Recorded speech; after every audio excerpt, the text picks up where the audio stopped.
अस्सलाम वालेकुम जी। HBL PSL 11 6 अप्रैल को मुल्तान सुल्तान ने रावलपिंडी की टीम को 7 विकेटों से शिकस्त दे दी है और मैं कोई ज़्यादा सरप्राइज नहीं हूँ इस जीत पे मुल्तान सुल्तान की, क्योंकि जिस तरह से पहला मैच खेला मुल्तान सुल्तान की टीम ने भाई, जिस तरह से 5 मैच खेलने के बाद टॉप पर मौजूद है भाई, डिजर्व करते हैं मुल्तान सुल्तान की टीम पहले नंबर पर होना। 5 मैच खेले हैं, सिर्फ एक मैच वो हारे हैं जिसमें बारिश के बायस 13 ओवर का मैच हुआ था, तो वहां पे लाहौर कलंदर की टीम ने वो मैच जीता था भाई। अदरवाइज कंप्लीट डोमिनेशन भाई मुल्तान सुल्तान की टीम भाई, कंप्लीट टीम नज़र आ रही है। इनके ओपनर्स की बात करें परफेक्ट हैं, इनके आप मिडिल ऑर्डर की बात करें भाई परफेक्ट है, इनके आप फिनिशर की बात करें परफेक्ट है। बॉलिंग लाइनअप में कभी इनको थोड़ी बहुत मार पड़ जाती है लेकिन वो भी ओके है।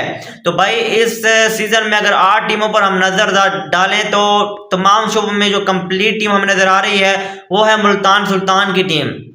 तो मैच पर बात करते हैं। रावलपिंडी की टीम ने पहले बैटिंग करते हुए 182 रन बनाए, तो ओपनिंग में भाई मोहम्मद रिजवान अगेन फ्लॉप हुए।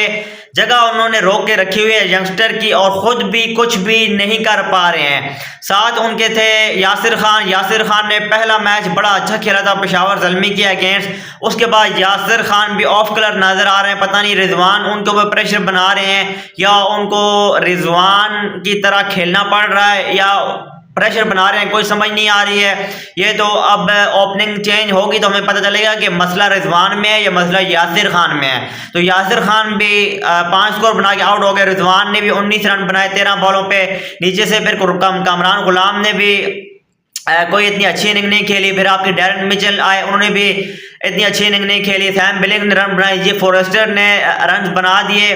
तो भाई आप 182 पे किसी न किसी तरह पहुंच गए हो।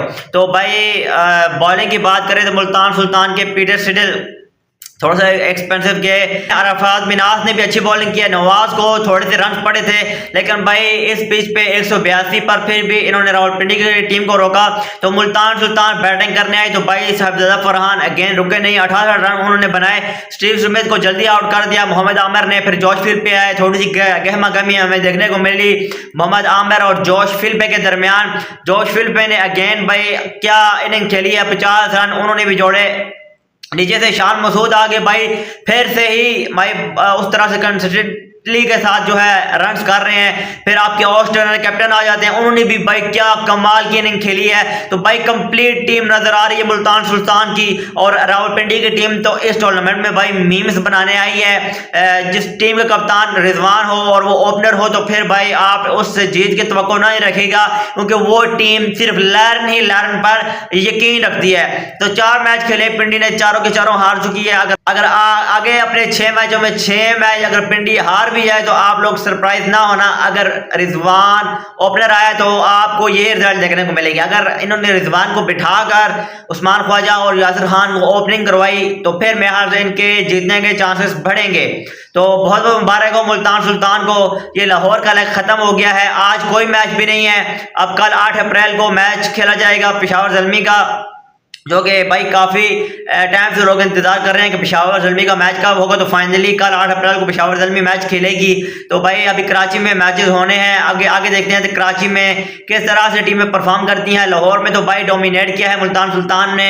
अब कराची की पिचेस पे क्या हैदराबाद और रावलपिंडी की टीमें कम बैक करेंगी, ये सवालिया निशान है, ये हमें देखना पड़ेगा। और जिस तरह की फॉर्म लगी हुई है मुल्तान सुल्तान की, क्या ये फुल फॉर्म इनकी बरकरार रहती है कराची में भी, तो हमें आने वाले टाइम में पता चल जाएगा। भाई रावलपिंडी की टीम को सोचना पड़ेगा कि रिजवान जो ज्यादती कर रहा है अब्दुल्ला फजल के साथ, जो कि ओपनिंग का बैटर है, उसको आपने नीचे भाई मिडिल ऑर्डर में फेंका हुआ है। तो ऐसे ना इंसाफियां ना करें, उसकी बदुआ लगेगी आपको, बदुआ लग भी रही है। 4 मैच तो आप हार गए हैं, पीछे आपके पास 6 मैच बचे हैं, उनमें से 1-2 हारेंगे तो भाई आप आराम से ना इस रेस से बाहर हो जाएंगे, टॉप 4 की रेस से।